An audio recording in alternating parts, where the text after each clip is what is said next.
Assalamualaikum warahmatullahi wabarakatuh. Di kali ini saya akan membahas tentang gagal bayar di aku.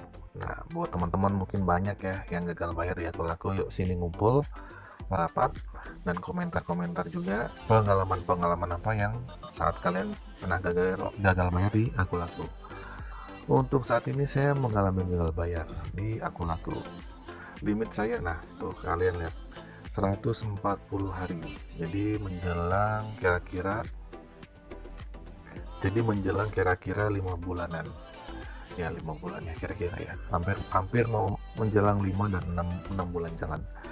Nah, sebenarnya aku laku tuh rawatan saya ya, gitu kan. Aplikasi rawatan saya, dan aplikasi ini juga lumayan nominalnya gitu kan. Saya mendapatkan limit di sini paylater tuh hampir 9 juta. Jadi dari pinjaman yang saya pinjam tuh kira-kira 1,5 juta yang belum dibayar ya, gitu kan, 1 jutaan. Jadi saya dapat kira-kira 10 jutaan, gitu kan. Sebenarnya, nah ini limit saya, yang limit yang digunakan ya 700.000 ini. Aplikasi ini sebenarnya bagus banget ya buat saya kalau kalau kalau buat ngisi pulsa gitu nih, bayar akhir bulan, kayak paylater dan begitu. Oke, saya sedikit review aja. Nah ini tagihan saya. Nah ini perlu kita cek ya, berapa sih tagihan saya belum dibayar. Nah di sini ada paylater ini yang belum dibayar. Di sini udah berikut bunganya juga gitu. Di sini dendanya segini kira-kira. Nih kalian boleh lihat, silakan. Yang telah dibayar dan yang belum dibayar segini.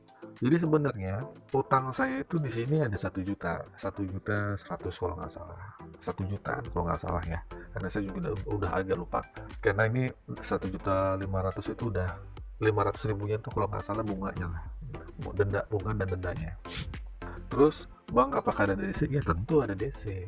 Ini udah berkali-kali datang dan DC-nya sangat ngeselin banget.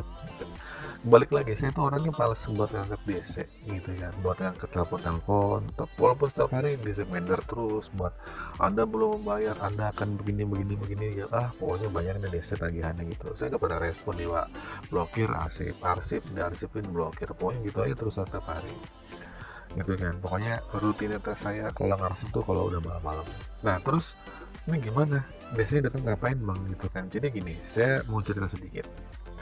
DC datang itu berkali-kali ya gitu kan, agak ngeselin juga nih berkali-kali ya, dan hampir seminggu sekali. Itu orangnya gimana bang yang datang? Saya nggak nemuin langsung ya, karena datangnya di hari biasa. Di hari biasa itu saya kerja gitu kan, dan alamat KTP saya sama tempat tinggal itu berbeda. Jadi alamat KTP saya itu alamat rumah tinggal orang tua ya kan, saya masih ikut KTP orang tua di situ.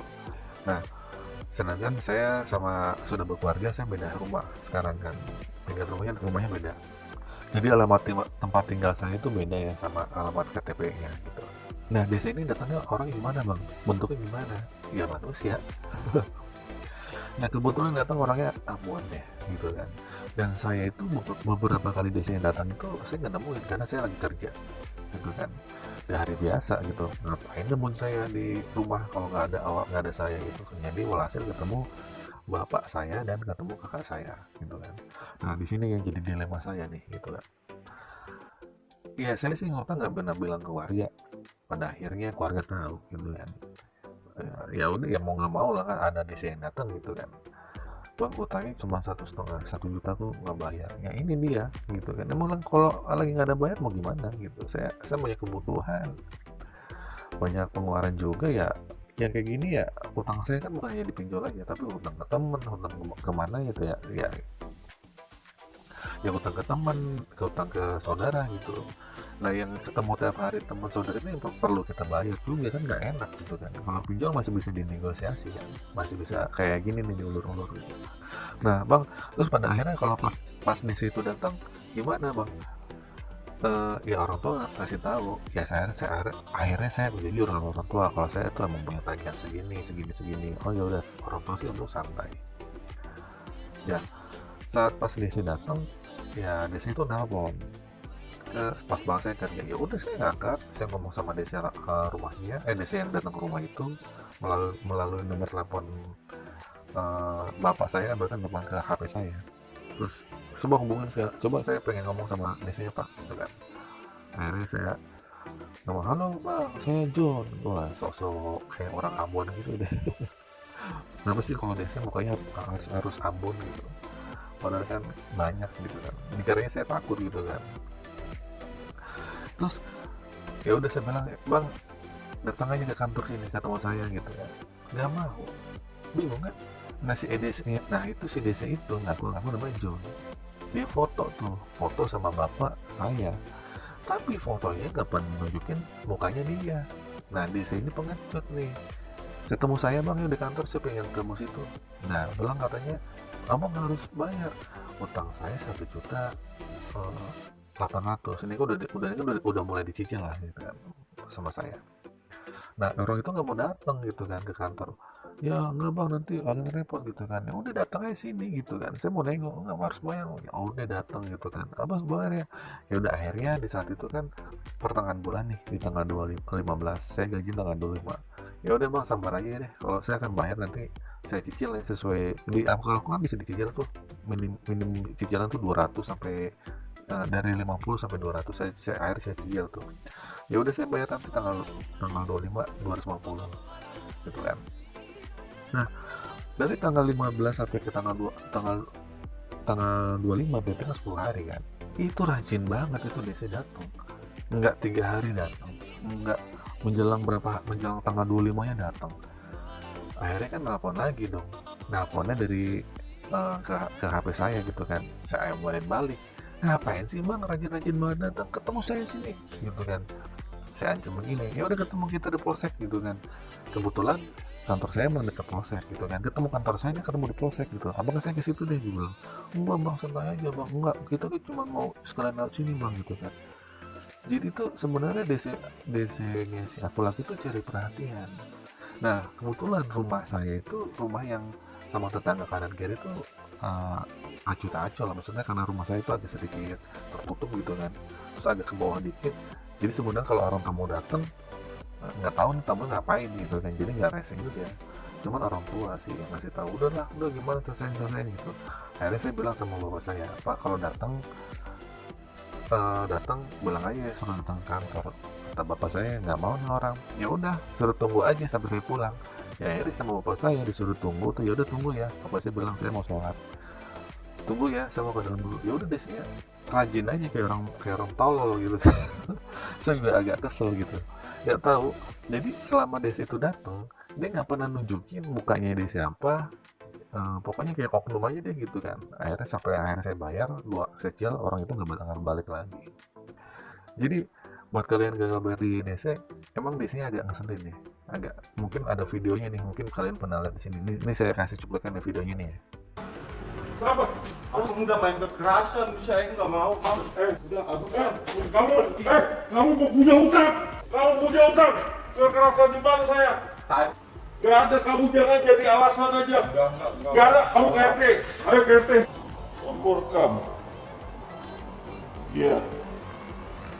Nah mungkin salah satunya itu ya, desa mungkin desa yang rese seperti ini gitu kan. Nah terus bang gimana dong kalau kayak gini, lawan aja gitu kan. Ya nggak apa-apa, mereka sama-sama manusia kok. Kita sama-sama makan nasi, keluarnya tai gitu ya. Maaf nih saya agak ngomong kasar gitu. Terus ngapain ditakutin bang, nanti kita takut argumentasi gimana gitu bang. Dia itu pinter ngomong karena ya setiap hari mereka ngomongin seperti itu. Mereka bisa ngomong tegas gitu karena dia tahu bagaimana caranya. Mereka tuh punya SOP gitu, mereka tuh udah punya cara-cara ngomong seperti ini karena mereka udah hafal kan. Lah kita ya merasa punya hutang yang salah ya. Bagi mereka, gua datang dengan menekan, lo yang didatang akan tertekan gitu. Tapi kan gak gitu juga gitu. Bukan berarti yang utang malah akan jalan santai. Dia saya datang hadapin. Kalau bisa sih dibikin dia nggak betah bukan berarti kita ngomong ya, nggak usah ada argumentasi. Mas udah 90 hari tuh ngapain lagi? Justru kalau udah 90 hari di sini bertebaran buat aku laku ya, tapi yang lain nggak tahu ya. Terus dia kalau udah ketemu nih di rumah, wah ada bapaknya nih sama ibunya doang tuh, terus anaknya kemana nih kerja, itu bakal, apalagi kalau di rumah cuma ada istrinya doang nih, itu apalagi kalau ketemu orang tua sama istrinya gitu kan, sama perempuan, itu jadi titik kelemahan kita gitu di mata mereka. Wah, apalagi istri nih gitu kan, lemah nih. Kita teriak-teriak aja depan rumah dia gitu kan, seolah nanti kan bakalan malu gitu. Terus gitu lah. Jadi secara gitu mereka juga sebenarnya main psikis juga gitu. Mereka tuh nyerang mental keluarga kita juga yang di rumah gitu, seolah biar orang rumah tuh nyamain kita terus marah-marah, terus biar nanti perpecahan saudara tuh gimana, biar kita sama orang rumah tuh gimana. Itu yang dicari. Apalagi nanti kalau orang rumah sampai marah-marahin kita, kamu punya utang gini, bikin malu gini.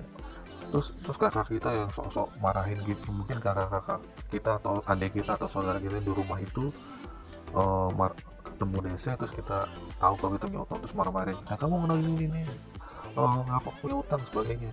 Ya udah, hadapin aja gitu kan. Tapi ya kita kasih tahu ke saudara, ya begini gue utang begini begini gitu. Tapi kalau saudaranya baik ya gak usah ngomelin. Kalau mau bantu kita gitu. Kita mau tangkap pinjam kan karena nggak ada saudara yang bantu saat itu. Mungkin buat teman-teman ya gitu kan, seperti itulah. Jadi santai aja gitu kan ya, kalau misalnya saudara sampai tahu pun bagus gitu kan. Kalau beberapa kali bolak-balik datang, ya mungkin nanti saudara bakal bantu lah buat ngelesain utang ini gitu. Jadi emang agak ngeselin nih disekulasi. Untuk saat ini mungkin saya akan nyicil lah gitu kan, karena ini akan malas banget kalau nggak dicicil, bolak-balik mau disuruh ke kantor, saya nggak mau, padahal alamat kantor ada gitu kan, deket kantor saya sama rumah, cuman orang ini nggak mau ke kantor, kan sengaja.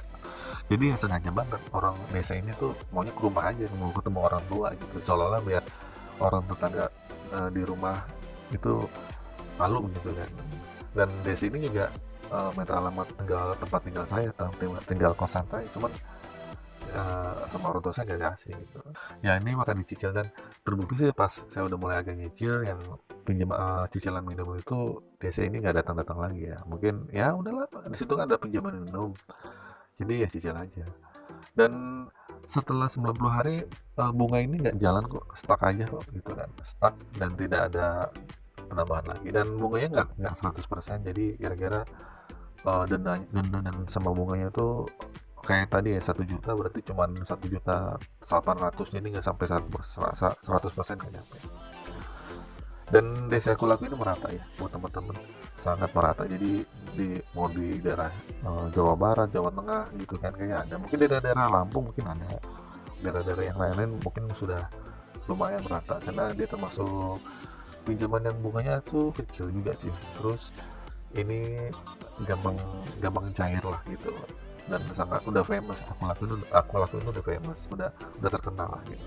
Jadi buat temen, saran aja kalau untuk melakukan pinjaman ini ya hati-hati gitu, jangan sampai gagal bayar. Jadi kalau gagal bayar ini udah 90 hari lewat, biasanya bertebaran. Bahkan nggak 90 hari ya, mungkin teman-teman ada yang 1 bulan udah pasti disamperin atau gimana gitu.